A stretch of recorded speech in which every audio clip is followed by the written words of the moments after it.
Hello and welcome to the Handicapable Black Woman Throne Room. My view of humanity is a whole new tea. Okay, there's so much on my mind and so much crazy political news that is either sexist, racist, just all around bigotry.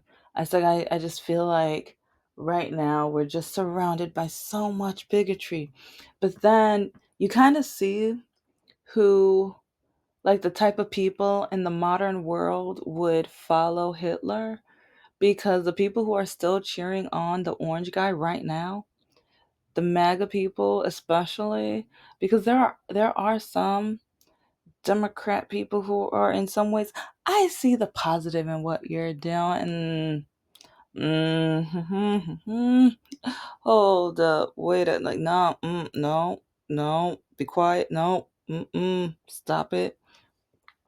But especially the MAGA, who they're still cheering him on. He legalized segregation in like the federal area, and anywhere and everywhere he can fire and let go of women and people of color, they love it. And they're like, oh, they're DEIs, they're DEIs. And it's like, do you know that we're now going to be repeating the past where white men only got the jobs because they're white men? When are people going to realize, like, America was built to cater to white men? And throughout history, almost everything was uplifted to cater to white men. They're changing different laws to take rights away from women, control away from women, power away from women, because they want especially white men to have that power. But listen to a lot of these MAGA conversationalists or whatever. It's like, or influencers. There's one who is an absolute idiot and disgusting. He's absolutely just dreadful. He brags that he makes his wife ask for permission to read books, or she has to show him the books before she is allowed to read them. And then there's that one divorced one where there was footage of him, and it's like she's pregnant, and I forgot, it's something with the dogs, I think, or fertilizer, or something toxic that would not be safe for her and the child, for her and the baby. And he's not caring. And so she wants to use the car to go get groceries. And he's telling her, no, like, oh, and to me, I'm like, do you want to eat? Do you want to eat? Because that's how you eat. Groceries, a new word for the orange man, but you know what groceries are. You know what groceries are. If you don't, look it up in the dictionary. It's like, do what you got to do. Or even better yet, go on YouTube or TikTok and you can look up people going grocery shopping. Because if you want to eat, that's how you eat. But, and it's like, with that, like within the dating atmosphere, I already knew years ago I have no business ever dating a Republican. And especially after the Orange Man started running, I added that to my list. It's like, immediately, like, well, after I broke up with my ex of 7 awful, dreadful years, but it's like, I knew it was awful, but I didn't know how awful it was until I backed up and looked at it from afar. And then I realized, what in the actual world? But then I had to, like, backing up even further and looking at how I am always judged based off of how I walk. Now it's a diagnosed disability. Back then it wasn't. And how I was literally looking for anybody, anybody that would at least pretend to love me, because most of the married couples I see out here, fake love or auditioning or just plain old two-faced. Like, it's crazy how with especially influencers. They represent and show this all of the time. Look at us, we're going to Disney World. Look at us, we're going out to eat and brunch, and look, like we're playing at the park with our kids, and everything's happy. And then months later, we're getting a divorce. Or months later, the child they adopted, they're MIA. Or years later, their own children are like, that person I want nothing to do with. Mm-mm, no way, no how, no.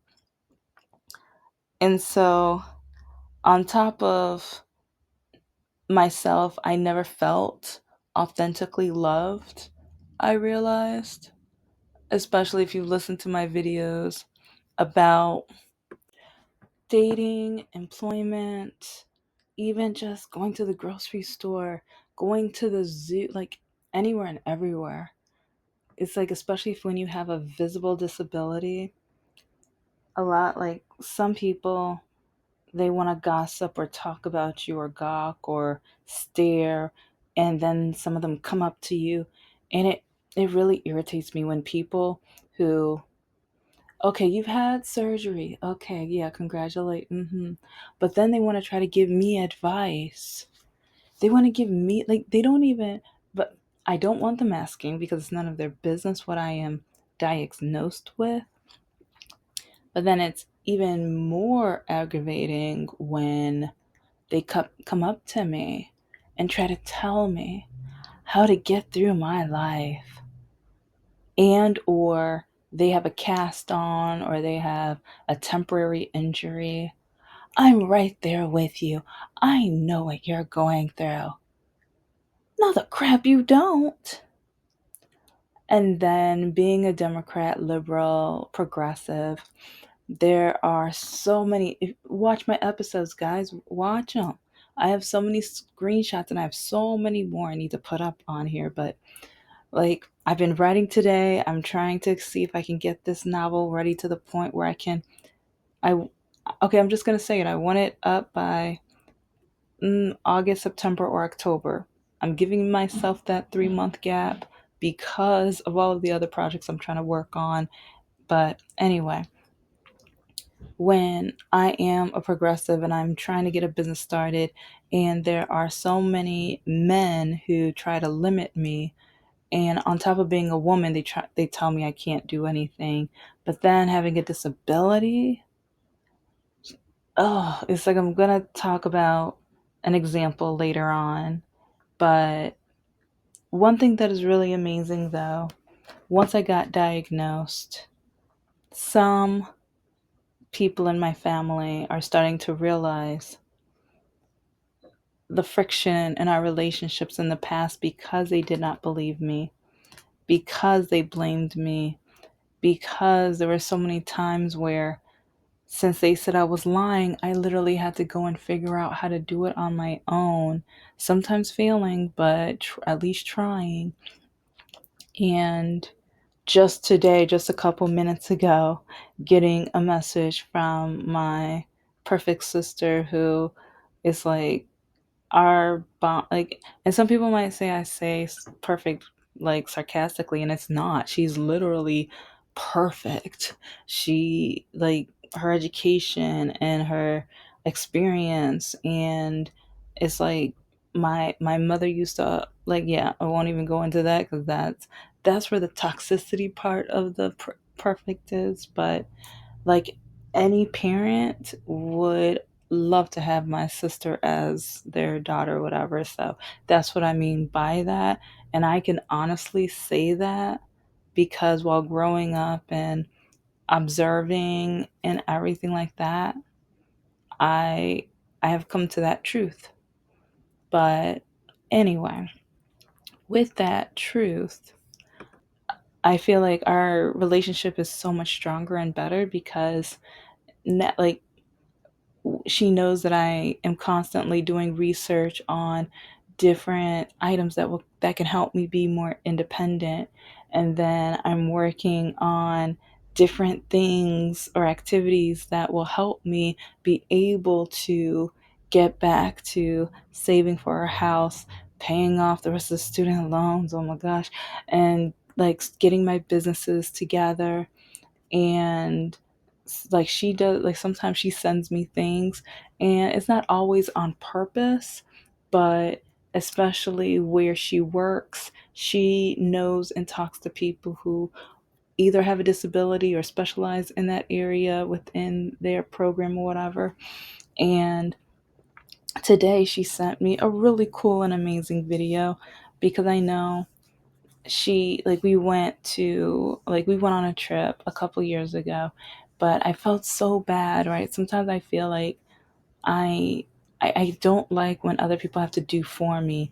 I love being as independent as possible. So, and that's one reason why when people come up to me, "Oh, you can't do that. Let me do that." Like, and I'm just like, "Be quiet, shut up, get away from me." Like, one of my sisters is around, she knows that I'm taking a deep breath, because sometimes I don't want to be nice, because like especially when the Karens like come up to me, and especially when they say, "I know you can't do it." Or even if there's a handicap door, but it's like I can't stand when they have handicap doors, but then they put the button in a very odd space, because to me, I'm like, by the time I get to the door, it's gonna already almost be closed, so I might as well close it on my own, or open it and close it on my own, or whatever. And I've had people, there was one lady at the Secretary of State, because that's an example of a building where the button is just like, okay, that's stupid. But when I was getting the door, "Oh, you can't do that." "I'm doing it. Leave me alone. Back up." And she wouldn't back up. And I kept saying, like, "Ma'am, I can do it. Please, just give me some room." "No, but you can't." I'm literally doing it, but she's telling me I can't. Okay, so I'm finally okay. My sister just sent me this video that is so cool about the one of the Detroit airports that have like automatic chairs for people with walking disabilities. You sit on it and you tap the screen, and it will take you to your destination. I don't have to call and ask and like try to ask one of the employees to push me there. And oh, the guy that we had, oh, he was so sweet and nice and everything, but sometimes I kind of feel bad. And by the same, I know it's a job, but I do feel a little bad. And I know, like, when we got to our destination a couple years ago, it's like it was the day of a storm. All of the airplanes were like, okay, you know what? I'll save that for another episode. Cause yeah, it's like there's so many examples of disability life and people who don't understand what we go through. But then when people might need some help or whatever, or they're trying to find a job, but they're on food stamps, but then you want to take the right of them getting a freaking soda. You're like, you don't deserve a soda. Like, you don't know what we go through. Shut the crap up. Mind your bit. Like, really? I can't even. Like, you don't know what I've been through. Can I enjoy a cold one now and then? And I haven't had a soda in months. Actually, like, yeah, I think the last time I was at the movie theaters, that was like 6 months ago. Yeah, that was over 6 months ago. So part of me is just kind of like, it's like you're gonna try to just say, "Oh, all I think," they're like, not everybody, not so. Anyway, just people with disabilities are also, some of them are also ableist, and I already know that being black doesn't mean you're not hmm a bit like, at least have some bigotry, like, because racism is based off of power, so not racist, but can be bigoted. But and like, I want to say, like, well, one example in my opinion is Candace Owens. So, and then Kanye West, come on now, both in my opinion. But the same thing happens with people with disabilities, and it's kind of alarming and crazy, because I told you about 3 or 4 years ago. Oh, well, no, actually, it was 2022. Like, the end of COVID was, it was coming to a close. We were vaccinated, whatever. And there was this one guy who He's on the spectrum, and we matched or whatever, I think on Bumble or whatever. But he was like, "Oh my gosh, you're so smart. You're so amazing." And the thing is, I told him about my disability, and I told him to look it up because, especially being on the spectrum, I want to make sure that he is fully okay. And, it's like, if like he's not shocked or surprised if or when we meet him face to face.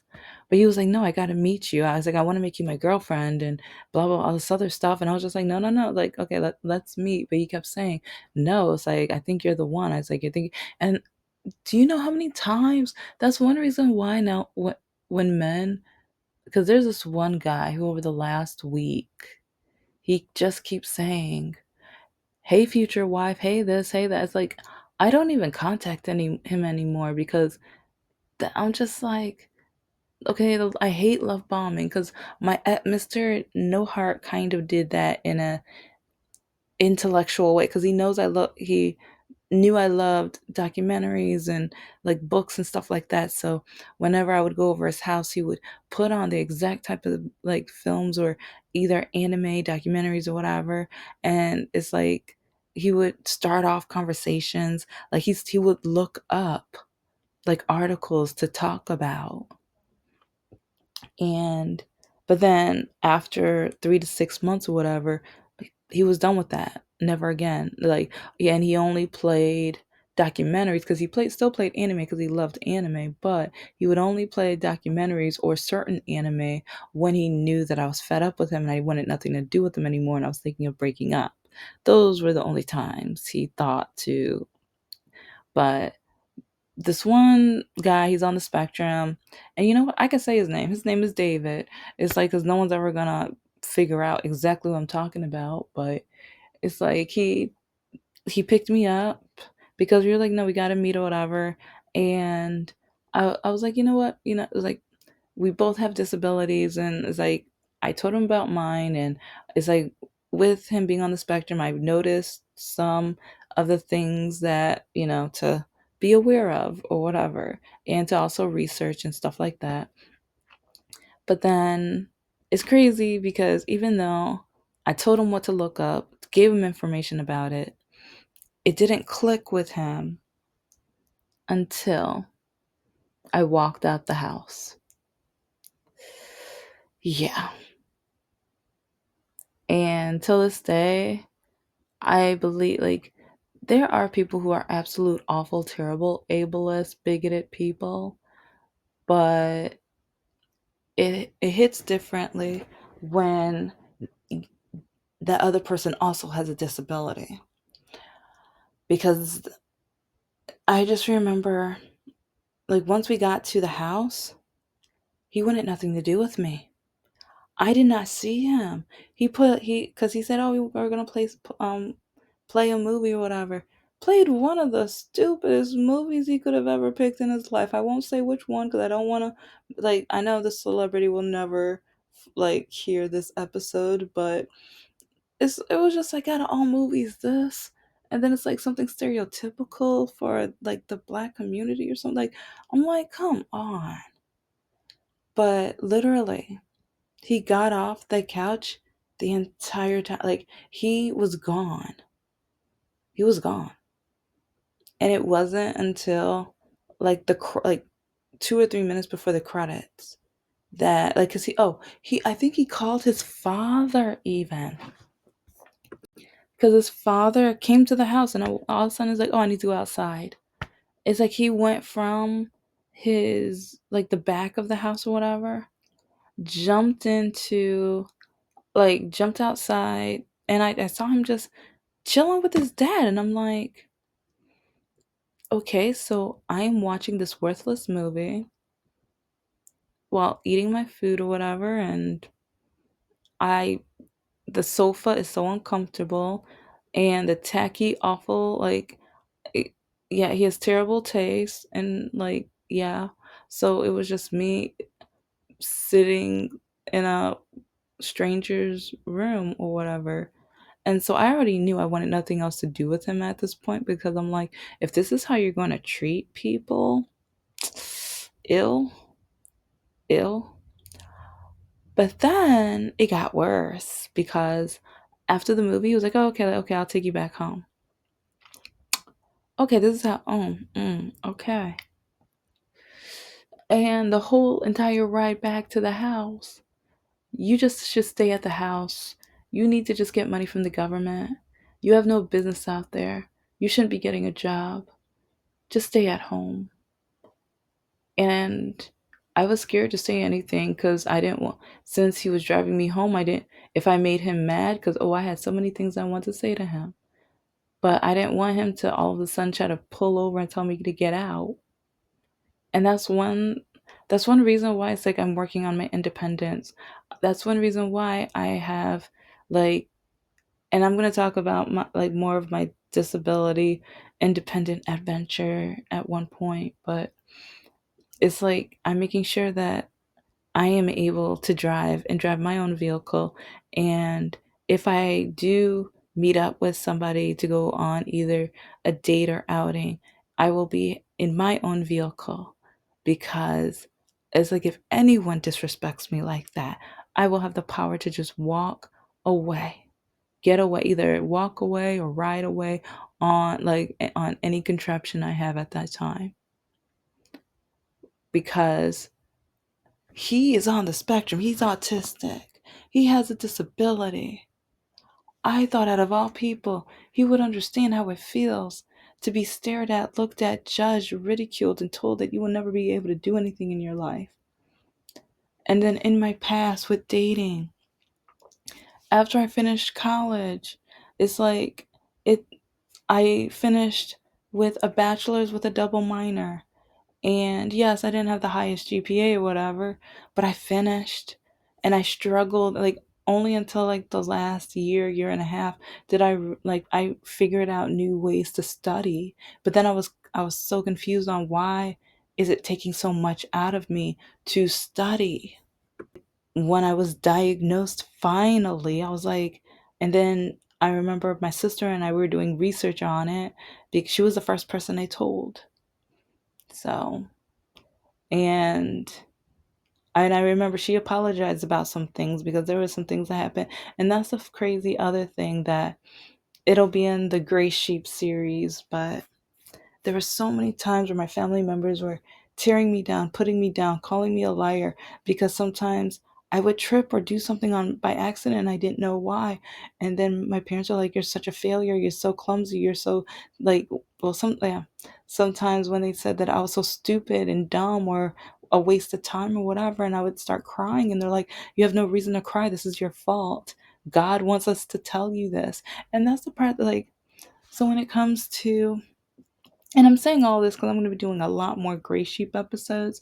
I am going to be talking a lot more about the disability community, especially how sometimes I feel like I'm fighting a war not only against the able community, because the able community pushes me down, doesn't want me to have a job, but then they tell me they don't want me to get anything from the government, but they just want me to hide out, not do anything. But then when they see I am doing something, they're just like, why is she wasting her time? No one is going to take her seriously. And then it's like being a black woman as well. It's like I have black people, white people, just people, but in different spectrums, in different ways, they tell me it's like that's not what black people do. Especially when it comes to investing and starting businesses. I keep hearing black people tell me that's not what black people do. Especially like since I'm writing, or I write books, and I do a lot of, I won't say like intellectual stuff, but it's like with a lot of the creating, it's a lot of writing and like puzzles and stuff like that and workbooks or whatever. I've had like about a month and a half ago, a black man tell me, it's like, if you're never gonna be hood, you're gonna be just be a waste of time. No one's ever gonna want you. And it's like, and once he said that, it reminded me of what my mother always told me. And this is one reason why, like I mentioned earlier, I had the worst relationship with my mother. But about the top thing that I will never forget her saying, as long as you walk like that, no one's ever gonna want you, love you, or marry you. And I was like, almost every day that comes to my mind. And so while going on a date with that David jerk, while going on a date with Mr. No Heart, and ending up in 7 years of just him being as selfish as humanly possible, taking and draining almost anything and everything he could away from me. But then once I broke up with him, he tried to blame me for the breakup. And I just did two mini series on, because I'm going to be doing the whole series of the over 40 reasons why I broke up with Mr. No Heart. Because, oh, and I'm going to do a mini series on why I broke up with Mr. Lockakey too, because I blocked his wife because, well, if you know, you know. It's like, 'cause I have several episodes where I talk about him, but he's the one that blackmailed me to date him. He's the one who literally he ran into the middle of the street, ran into the middle of the street while I'm trying to drive away. And he held a weapon to his wrist, held the weapon to his wrist, telling me if I was not going to be his girlfriend. But see, it's like, with the Gray Sheep episodes that I've already done, after talking about my terrible relationship with my mother, already talking about the lack of love, because yeah, I did not grow up with love. I did not.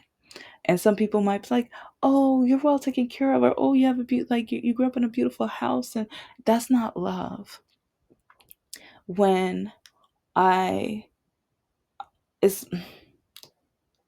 I actually even want to even cover that. Or I want to talk, like, I try talking to a couple therapists, emailing them and asking if I can interview them, and then they could talk about what their practice, and like maybe they can, help one day hopefully give them more business. But then yeah, they said I had to pay them. I was like, I'm trying to get my life together. I just spend how much money to get diagnosed? Remember, we're in America, not Canada, not one of the other, like, freedom countries where you get free. But like, I can't, like, most of my money, most of my funds go for things that are going to help me try to be independent. So I can, like, cuz I've been trying to find people to interview that will help society, help the world, help the public. Because after the nightmare life that I have gone through, and after all of the people who have accused me of being a liar, right, Dawn? Right, Michelle? Right, Lisa? Right, Joanne? Right, Beth? All of the people who have accused me of being a liar. That's only a sample. Right, Ashley? Right, Jason? Right, James? Right, Christina? Yeah, only a sample. Because I used to tell them about some of the heartache and the terrible things that was going on at home, and no one believed me.